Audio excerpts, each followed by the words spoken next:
Friends, welcome to my YouTube channel Saraswati commerce academy. तो friends, आज हम करने वाले हैं अपना अकाउंट्स का चैप्टर नंबर 12, ठीक है, जिसका नेम है स्पेशल सब्सिडरी बुक्स। ठीक है, special purpose of subsidiary books आज हम डिस्कस करेंगे। ठीक है, और इसका जो हमने एक वीडियो सेशन है वो हमने ऑलरेडी डिस्कस कर चुके हैं, जिसमें हमने इसका फर्स्ट पार्ट जो है वो कवर कर लिया था। इस पूरे चैप्टर में फुल 5 जो पार्ट्स हैं, 5 पार्ट्स में वीडियो जो है डिवाइड होंगी। ठीक है, 5 आपके इसमें टॉपिक दिए हुए हैं। एक आपका दिया हुआ परचेज बुक, ठीक है, एक सेल्स बुक, एक परचेज रिटर्न बुक, एक सेल्स रिटर्न बुक्स और एक है जर्नल प्रॉपर। ठीक है, और इसको हम 1 बाय 1 डिस्कस करते हुए चलेंगे। हम जो इसका फर्स्ट सेशन है वो परचेज बुक का वो हम डिस्कस कर चुके हैं। अगर आपको उसका लिंक चाहिए तो आपको डिस्क्रिप्शन बॉक्स में वहां पे प्लेलिस्ट मिल जाएगी आपको चैप्टर 12 की।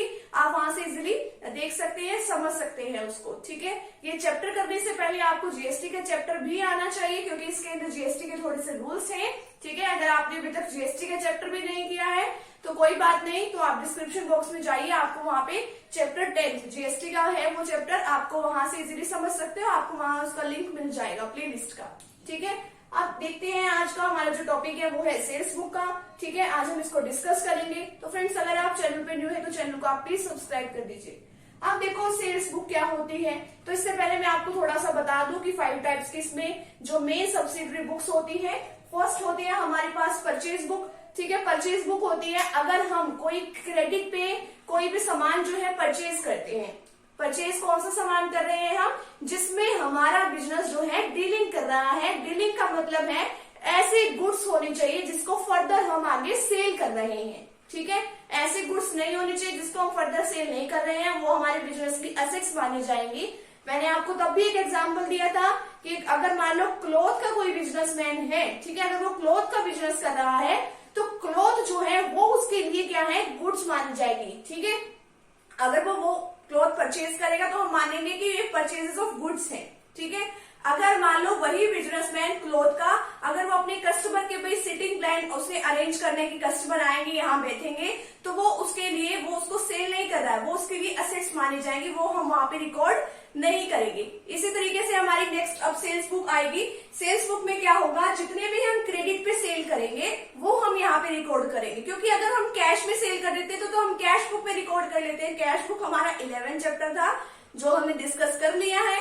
ठीक है, अगर आपको उसका भी लिंक चाहिए वो भी आपको डिस्क्रिप्शन बॉक्स में मिल जाएगा। ठीक है, अगर हम क्रेडिट सेल करते हैं गुड्स की तो वो इसके अंदर रिकॉर्ड करते हैं। गुड्स अभी भी वही है जो हम फर्दर आगे सेल करना है। ठीक है, जिस सामान को हम फर्दर आगे सेल कर रहे हैं हम इसमें एसेट्स को अभी भी इंक्लूड नहीं करते। ठीक है, अगर मान लो हमारा फर्नीचर का बिजनेस है तो फर्नीचर को ही हम क्या मानेंगे, ठीक है, कि फर्नीचर है तो ये हमारे लिए बिजनेस में यानी कि परचेजेस ऑफ गुड्स है। ठीक है, अगर उसकी जगह मशीनरी है या कुछ प्लांट है तो हम क्या मानेंगे कि ये हमारी फिक्स्ड एसेट्स है और उसको हम जर्नल प्रॉपर में रिकॉर्ड करते हैं।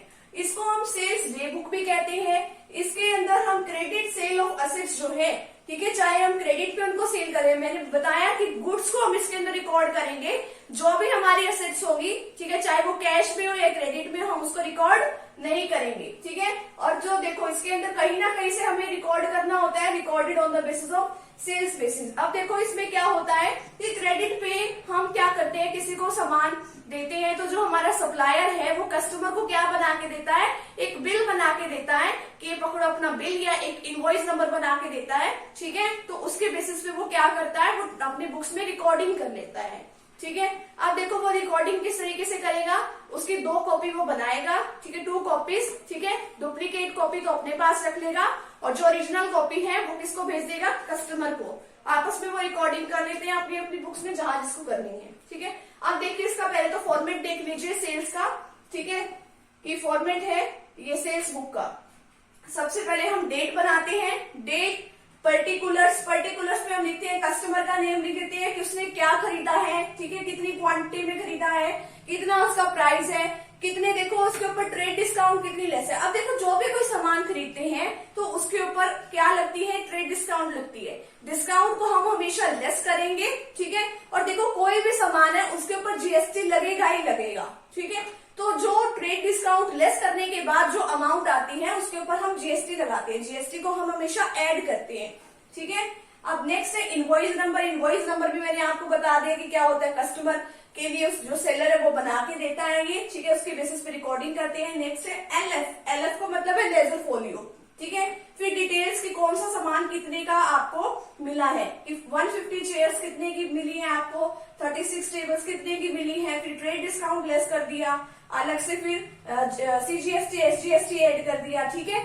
फिर नेक्स्ट कॉलम हम बनाते हैं सेल्स का, कि कितने ओनली सेल्स की कितनी वैल्यू है जो ट्रेड डिस्काउंट को लेस करने के बाद आती है, वो लिखते हैं। अब देखो जब भी हम सेल्स करते हैं तो हमें आउटपुट मिलता है, यानी कि हमें देखो परचेज करते हुए तो हम जीएसटी को पे करते हैं, ठीक है, और जब हम सेल करते हैं तो हमें वो जीएसटी जो है अपने कस्टमर से वापस मिल जाता है, ठीक है।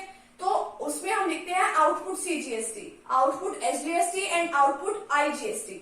आउटपुट सीजीएसटी और एसजीएसटी देखो अगर हम अपने ही स्टेट में सेल कर रहे हैं, ठीक है, मान लो अब इसमें इस क्वेश्चन में बताया हुआ है कि पंजाब का ही एक डीलर है, पंजाब के दूसरे डीलर को ही वो सेल कर रहा है, ठीक है। अब देखो वो क्या सेल हुई, अपने ही स्टेट में सेल हुई, तो उसको हम बोलते हैं इंट्रा स्टेट सेल। तो इसके ऊपर जो जीएसटी लगेगा वो कैसे लगेगा, वो दो तरीकों से लगेगा, output CGST and output SGST. Output CGST and output SGST, यानी कि जितना भी जीएसटी की रेट होंगी, ठीक है, तो वो हाफ हाफ हो जाएगी। मान लो किसी गुड्स पे 12% जीएसटी लग रहा है, तो 1/2% जो सीजीएसटी जो है और 1/2% एसजीएसटी। 12 का हाफ कितना होता है, 6% और 6%, ठीक है। तो ये इस तरीके से जीएसटी जो है कंप्यूट होता है। आईजीएसटी क्या होता है, अगर मान लो पंजाब का डीलर है, वो पंजाब में सेल ना करके मान लो हरियाणा में सेल कर रहा है, ठीक है, तो वो देखो हरियाणा में अगर उसने सेल करी तो उसको हम बोलेंगे इंटर स्टेट सेल। क्या बोलेंगे, इंटर स्टेट सेल। वैसे मैंने ये सब टॉपिक आपको जीएसटी वाले चैप्टर में अच्छे से करा दिया है। इंटर स्टेट सेल हम उसको बोलेंगे। और इंटर स्टेट सेल में क्या होता है कि जो पूरा का पूरा जो जीएसटी है वो एसजीएसटी और सीजीएसटी में नहीं लगता, वो पूरा का पूरा कहाँ लग जाता है, आईजीएसटी में, ठीक है। फिर लास्ट उसमें आती है टोटल अमाउंट, यानी अब देखो कितने आपको कॉलम बनाने हैं, डेट का 1 2 3 4 5 6 7 8 9 10 आपको कॉलम बनाने हैं। ये सभी में सेम ही चलेंगे आपके, ठीक है। अब देखो इसमें एक एग्जांपल दिया हुआ है, क्या एग्जांपल है, प्रिपेयर करनी है आपको sales book, Navketan furniture house है पंजाब का।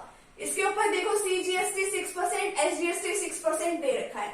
अब यहीं से भी पता आइडिया लगा लेना कि हाँ भाई ये सीजीएसटी इतना है, एसजीएसटी इतना है, कि चलो यही लगेगा, नहीं। कई बार क्या होता है, आप नीचे का भी पढ़ लेना कि इंटर स्टेट सेल है या इंट्रा है, ठीक है, विद इन स्टेट सेल कर रहे हो या मतलब एक स्टेट से दूसरे स्टेट में जाके सेल कर रहे हो। बट इस क्वेश्चन में तो क्या है कि अब देखो कि अगर वो इंटर स्टेट हुई ना, मान लो अगर हमने पंजाब की बजाय हरियाणा में, मैंने आपको बताया पंजाब की बजाय अगर हम मान लो हरियाणा में सेल कर रहे हैं, तो देखो तो पूरा का पूरा सीजीएसटी और एसजीएसटी इन दोनों को ऐड कर देना, वो क्या आएगा हमारा आईजीएसटी। देखो इसमें सीजीएसटी की रेट कितनी दे रखी है, 6%, और एसजीएसटी की भी रेट कितनी दे रखी है, 6%। ये दोनों तो रेट हमेशा सेम होगी, इन दोनों को अगर आप ऐड कर दोगे तो 12% यानी आईजीएसटी के इक्वल होगा। बट अभी इस क्वेश्चन में तो इसका कोई काम नहीं है, मैं तो आपको वैसे जस्ट एग्जाम्पल देके बता रही हूँ कि अगर आपको किसी क्वेश्चन में ऐसे मिले तो आप देख के करना ये वाला क्वेश्चन, ठीक है। अब आप सोल्ड कर रहे हो गुड्स को, किसको सेल कर रहे हो, 5 स्टार फर्नीचर कंपनी को, वो भी कहाँ पे है, पंजाब पे है। आपने क्रेडिट पे सेल करा है। अब इसमें सेल्स बुक में तो आप जो भी आप क्रेडिट पे सेल करते हो उसी को रिकॉर्ड करते हो, ठीक है, तो करना है इसमें रिकॉर्ड, ठीक है। तो यहाँ पे आप लिख देना डे 2018 मई 1। अब यहाँ पे आपने पर्टिकुलर्स में सबसे पहले कस्टमर का नेम लिखना है। कस्टमर कौन है आपका, इसको सोल्ड करिए आपने गुड्स 5 स्टार फर्नीचर कंपनी को, ठीक है, ये भी पंजाब का है। क्या सेल करिए, 150 chairs at the rate 1800 each, 150 chairs at the rate 1800 each, 36 table at the rate 5000 each, ठीक है, ये ऐसे लिख लिया आपने। फिर आप क्या करोगे, आपस में इनकी मल्टीप्लाई कर दोगे तो आपकी टोटल वैल्यू निकल जाएगी कितने की आपको मतलब कि चेयर्स की वैल्यू है। 1800 को 150 के साथ मल्टीप्लाई करोगे तो वो डिटेल्स में लिखना है आपको। तो कितने का बना वो आपका 2,70,000 का। इसी तरीके से आपको 36 टेबल जो है, एक टेबल जो 5000 की है, तो टोटल 36 टेबल कितने की पड़ी आपको, मल्टीप्लाई कर दो 5000 को 36 से, 1,18,000 की। इन दोनों को आप ऐड कर दीजिए, कितना आ जाएगा 4,50,000, ठीक है।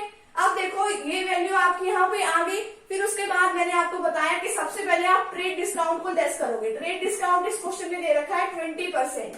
ठीक है, आपको 20% गिवन है। तो ये देखो ये जो वैल्यू है 4,50,000, इसके ऊपर आपको लगाना है 20%। 20% अगर आप इसमें लगाओगे तो आपका बनेगा 90,000। तो 90,000 तो आपकी डिस्काउंट की लेस हो जाएगी। ठीक है, 4,50,000 में से अगर आप 90,000 को लेस करते हो तो कितने की अमाउंट बनेगी आपकी? 3,60,000 की। फिर इसके ऊपर आपको जीएसटी कंप्यूट करना है। सीजीएसटी है 6%। 3,60,000 के ऊपर आपने 6% की रेट से लगाना है। ठीक है, तो कितना बनेगा आपका? चाहे आप बेशक से कंप्यूट भी कर लीजिए। 21,600 आपका सीजीएसटी और इसी तरीके से हाफ आपका एसजीएसटी 21,600। ठीक है, इन सभी को ऐड कर दीजिए। 4,03,200 आपका आ जाएगा सेल्स। अब एक्चुअल सेल की वैल्यू लिखनी है ट्रेड डिस्काउंट को लेस करने के बाद जो आपकी सेल आई है। ट्रेड डिस्काउंट कहाँ पे लेस किया आपने? यहाँ पे 4,50,000 में से 90,000 को। तो ये जो आपका 3,60,000 है वो आप सेल्स में लिख दोगे। आउटपुट सीजीएसटी को आप यहाँ लिख दोगे, एसजीएसटी यहाँ लिख दोगे।